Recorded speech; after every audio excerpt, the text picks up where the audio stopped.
Hi everyone, I just figured I would share my 422 response to the article No Zombies Allowed. So I'll go ahead and start with my first quote, which was, "Still, I often wonder if what I'm teaching the kids in my class is making any difference, or if it's being carried over into their real life." Um, Music education majors have notoriously legendary workloads within the college realm, and I came to college kind of expecting to excel like I had in high school, which is probably the way most of us were. Just a very easy going situation, little studying involved, and as I have gone through the college process, I've realized that it's not exactly been what I expected it to be. And this quote just made me think about that, and it made me think about my future students and the students that will be in school and I'm teaching, and what they actually are going to be taking from the classes that they sit through, and what they will actually be putting into use in their in the real world. I know personally a lot of the stuff that I learned in high school I don't use it all anymore. And so I guess it just makes me wonder what I can do personally as a future educator to make lessons and just make my classroom an environment where kids learn things that they're going to take with them as they leave school and enter the real world. My second quote is, "Be smarter than your TVs." I just found this quote really interesting. The thing that stuck out to me about it was that this article or book was written in the 1990s and it's 2014. And I just thought that this quote was still incredibly relevant today, even though it's, so long after the release of the book. Um, as a society, we still have, an obsession with technology, and now it's just not our TVs that we have to be smarter than, we have to be smarter than the internet and iPhones and everything. And it's just incredible to me that a book written 25 years ago is still so relevant. I just thought that was really interesting. My third quote was, "But what could be more basic for kids growing up in the media drenched, commercially saturated 1990s than the ability to question, analyze, and evaluate the barrage of messages that bombarded them?"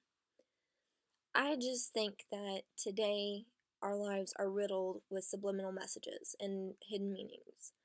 The songs that we listen to are even worse than the songs that he discussed in the books.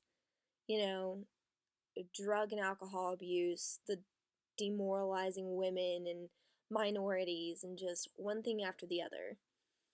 And that's not something that we consider a pastime, like, it's something that is part of our society now. And so, um, I personally think that every educator has an obligation to show their students, you know, how to question and analyze and evaluate the media that they consume, and how their surroundings affect them in the same ways. Um, Teachers just play such a large role in the development of students and children, because the reality of it is that children spend much, or as much time at least, with their teachers that they do at home. And so teachers have almost a parental kind of effect on their students. And so I think that just really gives us as future educators,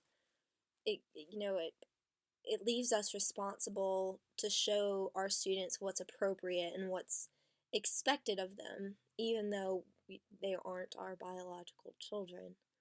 Um, and I think that with educators who are focused not only on the building of minds, but also on the building of mature young adults who are capable of making smart and well thought out decisions, our society will just really benefit from that. My fourth quote is, "I had to find ways to engage them, things that were relevant, things that would interest them, things that would not be accomplished without the one element that sometimes seems most foreign to school classrooms: real, live, unadulterated thinking. I truly believe that students need to be excited about what they're learning in order to see benefits of education in real life. It's so easy to learn how to solve for X when you're getting ready for a test. Cramming is something that we all do, and so it's not a foreign concept to us. Um, Students are going to pick up their mannerisms and their behavior and even their language from their friends. And they're going to be spending more time with those friends, you know, outside of school than they will be in school, or they'll be spending more time with their friends outside of school than they will studying. And so I just think if the education system was more based around focusing on things that students and children were interested in and things that they could relate to, that it would be easier to teach them what we feel like they need to know, because they would be more likely to retain it. um, Two quotes that I personally related to a lot. The first one is, "It's about you becoming more confident about speaking up and expressing yourself." Um, on Tuesday, I had a lesson. I'm an instrumental music education major, and I had my lesson with my professor. And I sat there for 50 minutes, and he just, you know, every time I played a note, he was just like, be more confident, be more confident. And I think that the education system is a great place for students to find confidence that will transfer from public school systems or private school systems into their personal lives. And, that will bleed over into their higher education and into their job experience, their workplace experiences. And overall, I just think having that confidence in themselves and their ability and their own personal abilities, like, it's a great thing. The second quote that I really connected with was, "Since I have no textbooks or state guidelines for the class, I am not bound to present a certain amount of material or even to cover particular areas of content. If a sudden current begins to pull my students in an unexpected direction, the course gives me the flexibility to flow with it." Um,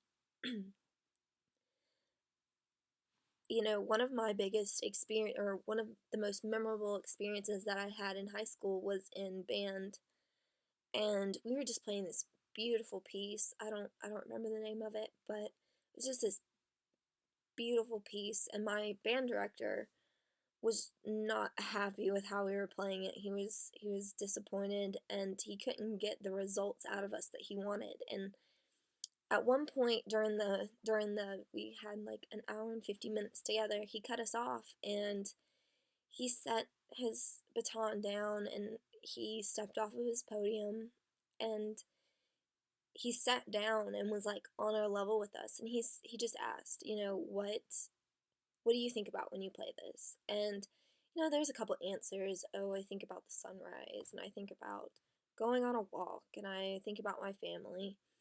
And he just paused and told us that he thought about his mom, and his mom had passed away in his senior year of high school, and that this specific piece reminded him of Amazing Grace, which he actually played at her funeral. And it was just such a teachable moment, because from that point on, I know I personally thought of music in a completely different sense. And I would honestly say that not one person in that classroom left that day unaffected by what had happened, and just that personal connection we made with our teacher.